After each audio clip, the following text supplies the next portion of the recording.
Hello everyone and welcome back to my channel. So just like everybody else, we are dealing with a very horrible snowstorm in our area. So that's fine. So I'm currently under a blanket right now in very comfy clothes. So if you hear wind outside of my window, sorry about that. I cannot control Mother Nature. Like that right there. That's just me confirming that I cannot control Mother Nature. So I made a poll on my communities tab of a few videos that you guys would maybe want to see, and I posted, hey, which one do you want to see first? And exactly one person voted on it, and it was for this video, so I decided to make it. I want to make this video now before I officially go back into my work schedule, because even though the snow might delay it for a day or two, I know I'm going to be going back to work eventually, and it'll be harder for me to film. So with that being said, let's talk about my 5 rereads that I had in 2024. I'm going to go in chronological order. I'm pretty sure this will be chronological order. I don't know the exact dates that I reread these, but I want to kind of give my thoughts and opinions on them and why I decided to give them a reread. The main reason for a lot of these is because on my TikTok page, I do a review for all the books that I read, and most of these are, if not all of them, actually, except for maybe one, were from the time before I did those reviews. So that was kind of my main reasoning for rereading a lot of these. But there are also other reasons that I will talk about. All right, I'm all nice and cozy.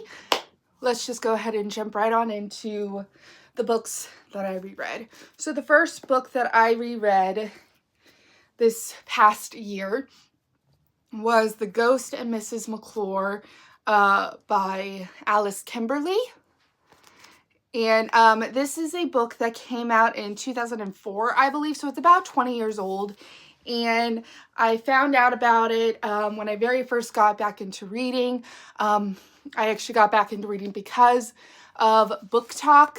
I was kind of interested in it. It's basically a cozy murder mystery, and it's about this woman who moves in with her aunt, and her aunt owns this independent bookstore, and it's kind of struggling. And to help her aunt, our main character holds a author event, and that author ends up dying at the event. So she's trying to figure out what is happening, like who caused this, and she has an unusual companion, a ghost who died at that exact same spot over 50 years prior. And so this is a book that I read originally back in like end of September of 2023, and then I read it again, and I believe February, March, maybe, in 2024. So I actually read this as an audiobook. I read it physically the first time, and then the second time around, I decided to read it as an audiobook, and I decided to annotate it. This is what the annotations look like. And to be honest with you, I still think that it holds up. Is it a little dated, now? Yeah, but I mean, it is 20 years old. And honestly, the only thing that's really dated about it is the technology. Everything else I feel like still holds up today. I thought the plot was super duper interesting. I loved the characters. I loved the way that our main character, Penelope, handled everything. I thought she handled it very respectfully, because one of the things I struggle with in a lot of thrillers and mysteries is the way that the main characters handle the situation that they're in. And I understand, like, they have to do it because it's a thriller book, but I just can't get behind people doing illegal things to solve a crime when they're not the police. I can't get behind it. I don't like it. So I really enjoyed the way that our main character handled this. The ghost, I think his name is Jack, or something along those lines. And yeah, his name's Jack. So I really liked him as a character. He does have some very views on women sometimes, but it never gets anything like too crazy. It's just more of like little comments here and there. But he doesn't ever try to do anything or force anything or anything like that. At least not to me. But if that is something that you feel like will bother you, then I would definitely not recommend this for you. But I really did enjoy this book. I'm glad I gave it a reread. And I do recommend the audiobook for this because it is very, very interesting. Next book that I decided to give a reread for is Assistant to the Villain by Hannah Nicole Meyer. This is a book that originally came out in like September, I think, of 2023. So when I very first got onto BookTok, this was everywhere. Like, this was a book that like everybody was talking about, everybody was raving about. And I ended up getting it for my birthday that year from my dad. And I read it in November of 2023. And then I read it again in like spring of 2024. I think it was like March, maybe even going into April that I finally finished it. And also annotated it. I annotate all of the books that I reread because it gives me a different experience with it. And then I'm also able to kind of put my thoughts into the book that I not only originally had, but any new thoughts that I had. And it just gives me a very active reading experience. And so, yeah, I love this book. I'm still have not read the second book. I got it the day that it came out. I still have not read it. I still haven't read it. And you can't even see because of the way that my camera is set up, but I have a Kingsley plush on the top corner of my bookshelf. Like, I got a Kingsley plush, and yet I still have not read the second book. And the third book is coming out, I think, in like August, September of this year. And I think that's going to be the last book in the trilogy, because I think it's just going to be a trilogy. I don't think it's going to be like series or anything like that, but I could be totally wrong. But yeah, I love this book. I think I originally gave it 4 stars when I first read it, and then I decided to give it 5 stars because one of the reasons why I wasn't a big fan of it at the first time was because there was a lot of things that I just didn't understand. But once I was able to reread it and I kind of knew like the events that were going to be happening, it made the reading experience a lot easier and just more fun. And I forgot to give the rating on this. I originally gave this book 4 stars and I kept it at a 4-star rating. So that this rating did not change, but this one did. And I just love this book and I need to read the sequel. I know I need to read the sequel. It'll happen at some point, hopefully. Anyway, next up we have Small Town Big Magic by Hazel Beck, which is actually 2 authors. Did not know that when I first read this. I originally read this in October of 2023, and then I read this again in like April, May-ish, I think, in of 2024. And honestly, probably out of all the rereads that I'm like, out of all the books that I'm glad I reread, this is probably my top one. When I very first read this book back in October 2023, it was not my favorite. I only gave it 3 stars. And I think, honestly, looking back on it now, the main reason why is because I was reading so many books like it at the time. Because when I first got it onto BookTok, it was around spooky season, which is like my favorite time of the year. And I just wanted all the witchy books, all the fantasy books. Anything that had anything to do with magic, witches, anything like that, I wanted to read it. So I was reading a lot of it at that time. So by the time I finally got to this book, I was starting to get really sick of that genre.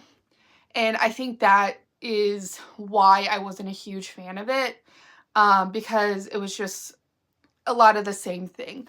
So rereading it when I've, when I hadn't been reading so many witchy books, it made the reading experience a lot better and I bumped it up to a 4-star. There are still things that I wasn't a huge fan of the book the first time and also the second time. The main one is that the character Emerson, who's our main character in this book, I've since read the second book and I have the third book and they all have a different narrator, but in this case, this is Emerson's book. And the one thing I will say that I wasn't a huge fan of with her is she very much reminds you all the time that she is an independent woman. She can do everything on her own, and that she is a witch. And she says that over and over and over. I think I even have a note on here that's like, when she says it, and I'm like, we get it. Shut up. Like, I think I actually have a note in that. And if I had the patience, I would go and look for it, but I don't, so I'm not going to. But I still like the book. Her love interest, Jacob North, he is amazing. He is such an underrated book boyfriend.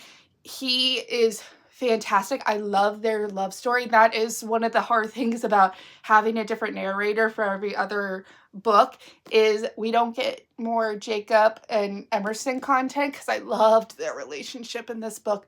But there are other relationships in the other books that I really loved reading, or I can't wait to read, because like I said, I haven't read the third book yet in the series, and the fourth one is coming out this summer, I'm pretty sure. So very excited. I love this book. I love the friend group in this book. It is fantastic. It is like, they are a wonderful, wonderful fan group. And this book is very interesting. I didn't even tell you guys the plot. It's about Emerson, who lives in a small fictional town in Missouri, who thinks that she just lives in a small town and is just a normal human.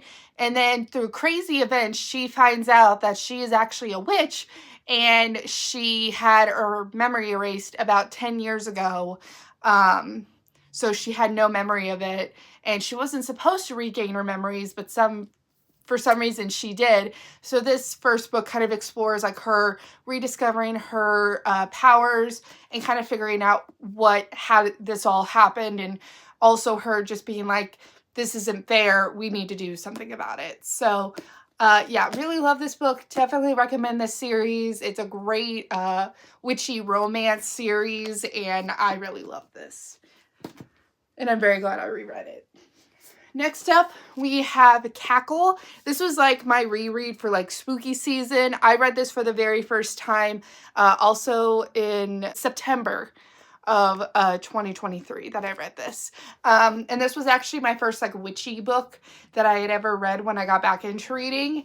And the vibes of this book are phenomenal when it comes to the witchiness. Basically, it's about this girl named Annie, who has been in New York City and is just wanting something just different. She has just gone through a really bad breakup. So she moves to a small town in upstate New York and finds a woman named Sophie, and she completely changes Annie's world in more ways than one. I loved this book. I thought it was fantastic. I really loved rereading this, especially because I read it about a year after I read it the first time. And so it was like right during like spooky season, which is where this book kind of takes place like the entire year round, but a good chunk of it is like during like the fall time, and it's set in a small town, and the descriptions of like, you know, the setting is just amazing. It was such a great book to read during like the fall spooky season time, and the plot is also super duper interesting. I really loved the very complex relationship between Annie and Sophie, and you know, the only reason why I like wasn't I only gave it like a 4-star, I think I bumped it up to a 4.5 upon rereading this. But I think the only reason why I didn't give it like a full 5-star was because the ending was a little rushed, in my opinion. It wasn't as bad the second time reading it, but you know, I definitely felt like the first time around for sure was kind of rushed. So yeah, definitely recommend Cackle, especially for next spooky season, or if you're just wanting something that's just super cozy and witchy and just set in a small town. I really love this book. And finally, for my last reread, this took me 3 months to read. We're not going to talk about it. I started this at the very end of September, and I didn't finish it until New Year's Eve. So, yeah. But that is In the Shadow Garden by Liz Parker. Like I said, this was my last reread of the year. I loved this book. It very much gives Encanto vibes if you're into that. So this book follows the Haywoods, who are a magical family, and basically what they do is they give readings through tea. Like you drink their tea, and then there are shapes that happen at the bottom of the teacup, and it kind of predicts like your future. And then also they will help kind of heal your emotions. So basically what they do is that they can feel your emotions and like take them with them, and then they can put it into their garden, and it helps create like, you know, plants and food for the community. And it's a very interesting premise.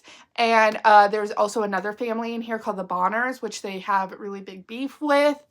I talked about it in my what I read video a couple of days ago. So if you want to check out that video, I do explain a little bit more about this book and how I felt about it. So I'm going to talk more about like the reread experience. But yeah, I really loved this book the first time that I read it. I found out about it through TikTok, and I got it because number one, the cover is just awesome. And I really enjoyed it. It's definitely a very character-driven book. But there definitely is a very interesting plot, especially if you're very into like feuding families, but without like a ton of violence. This is definitely a good book for that. And add the fact that there's magic in it as well, and it just makes it so much fun. There's also a second chance romance in here, which I think is really, really fun. And I don't know, I really loved it. I do feel like the ending was a little rushed as well. I don't know, especially, I don't think I really noticed like the second time, like the first time that I read it, but the second time I read this, I was like, oh, that happened a lot faster than I thought that it did. And also there were some plots that I like didn't remember correctly, but that's like my own thing. So yeah, I really love this book. I'm excited for Liz Parker's new book coming out this year. And she was also the very first author on TikTok who like commented on one of my videos and like liked one of my videos, and that gave me a total freak out moment. So I doubt Liz Parker is watching this, but if she is, thank you so much for supporting me, and I can't wait to support you by getting your other book this year. So those are all of the books that I reread this past year. My goal is to reread 5 books. Once again, what I kind of plan to do is I will, because I do love to annotate, but I only like annotating one book at a time. So usually what I do is I'll read a new book and annotate it, and then I'll reread a book and annotate it, and then I'll read a new book and annotate it, and I'll just kind of switch back and forth between a new book and a book I've already read. So yeah, right now I'm annotating a new book. So once I finish that book, I will start the process of annotating a book I've already read. I have a couple of books that I kind of have an idea of what I want to annotate next. I have a couple of books in mind, so I might make a community poll and maybe you guys decide what book I'm going to annotate for my next reread. So yeah, anyways guys, that is my video. I hope you guys are staying warm through this blizzard, especially through most of us that are going through it. So yeah, stay safe, stay warm, and I will see you guys in my next video.